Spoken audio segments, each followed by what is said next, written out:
Hey guys, it's Jeff Deloach. Just wanted to give you a little update on me, and also just a little bit of a challenge based on something that I'm talking about on Sunday mornings. Update on me, doing better. I've had a lot of doctor's appointments, still have a lot of doctor's appointments coming up. Tomorrow I have 3 different scans of my head, so if you'll pray for me. Tomorrow I think 2 of them are done at 11 and one of them's around 2 o'clock or something like that. So just pray that they give the doctors wisdom, and if there's anything they need to find out, I pray that they do. Again, it's just my patience. I was told the other day at doctor's appointments that you're looking at 6 months to a year sometimes to start feeling like yourself, and that's really the biggest thing. Is I just want to feel like me.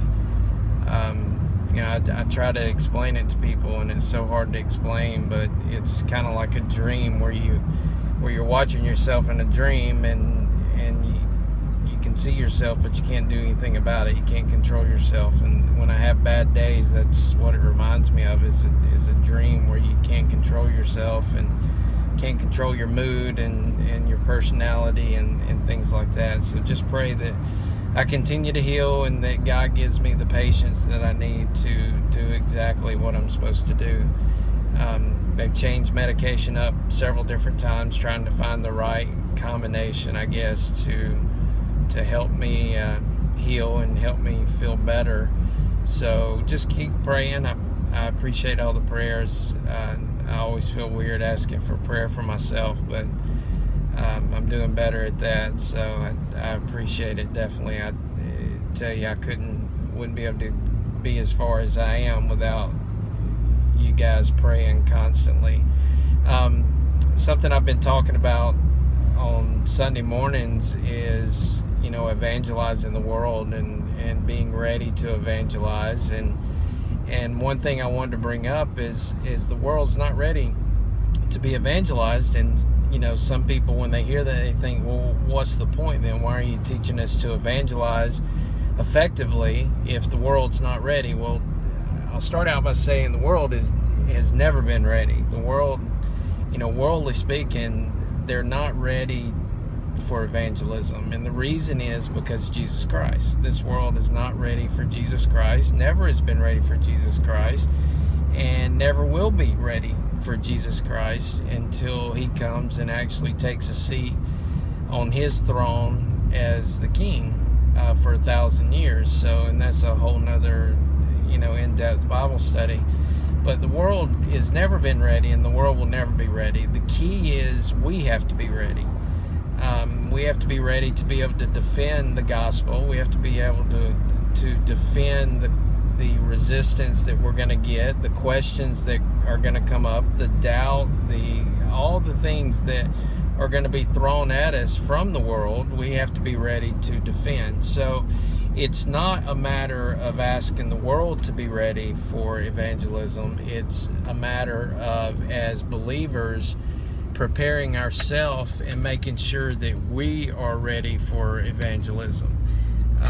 That's all we can control. We can control, ourselves, and we can control our spiritual growth. And that's what I pray that you guys will do. I pray that you'll prepare your soul for evangelism, and that comes through studying the Word of God and developing a constant prayer life, a powerful prayer life, and then asking God to open doors, for the lost to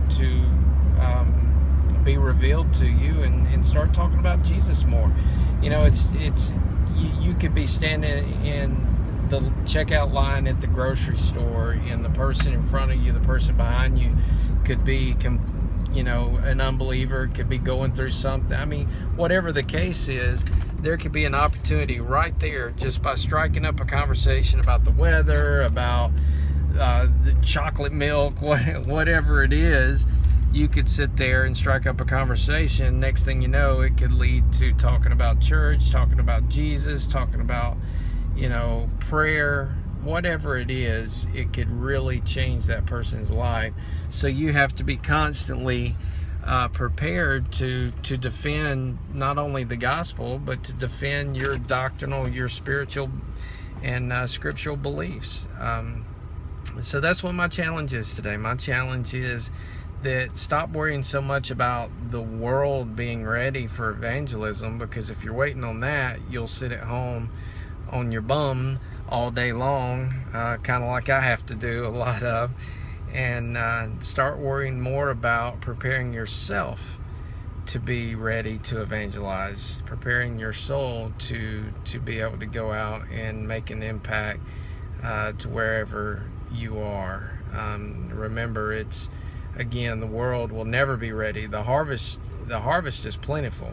I mean, there are so many lost out there, and the number is growing just drastically. I mean, it's every year there's more and more lost in this world, and it's no longer the Bible Belt. It used to make a difference growing up in the Bible Belt, but it doesn't really matter anymore. The Bible Belt's just as lost as the rest of the country and the rest of the world. So the harvest is plentiful. There's a lot out there that need to hear the gospel. And then remember, the Great Commission is not just about preaching the gospel, but it's about making disciples. So don't just leave it at sharing the gospel with them, and once they get saved, say, okay, you're on your own. Get them involved in a church somewhere. If it's Liberty Community Church, great. If it's not, great. Just make sure they're involved in a church somewhere that teaches truth, and check up on them, keep in contact with them, make sure you develop a prayer partner, do Bible studies together. You don't have to do them in person. You can do them FaceTime now with the technology we have. I mean, it's amazing how you can communicate with people and talk about the scriptures, answer questions for them. But look, in order to do that, you have to be prepared yourself. You cannot go into this not prepared, because it's nothing more embarrassing when you start getting asked all these basic Bible questions and you don't have a clue how to answer them. What it does, it creates doubt, and it makes them think that you're not real, and they get frustrated and say, well, I don't want to be a part of that. So make sure that you prepare your soul, make sure that you're prepared, and stop waiting on the world. Stop waiting on the world to send them to you. Instead, go out and find them. Go out and harvest the field. Go out and make an impact for Jesus Christ. So hope you have a wonderful day. Sorry I missed you at church last night. It's just one of those things. It's just, you got to bear with me. But I'll see you this Sunday. We'll do a special on Father's Day this Sunday. So fathers, get ready. You need to be there. Like I told you on Mother's Day. Mother's Day, I'm nice. Mother's Day, I'm sweet to the mothers. But fathers, I'm a little bit tough. I tend to kick the fathers in the rear ends a little bit. So don't be a coward and stay at home just because you're afraid of getting your rear end kicked around a little bit. So not literally, of course. You guys throw me all around like a rag doll, but spiritually speaking, we're all going to get our rears kicked a little bit as fathers. So show me how brave you are and show up. So again, 9:45 on Sunday. Love you guys. Hope you have a wonderful rest of the week, and I'll see you then.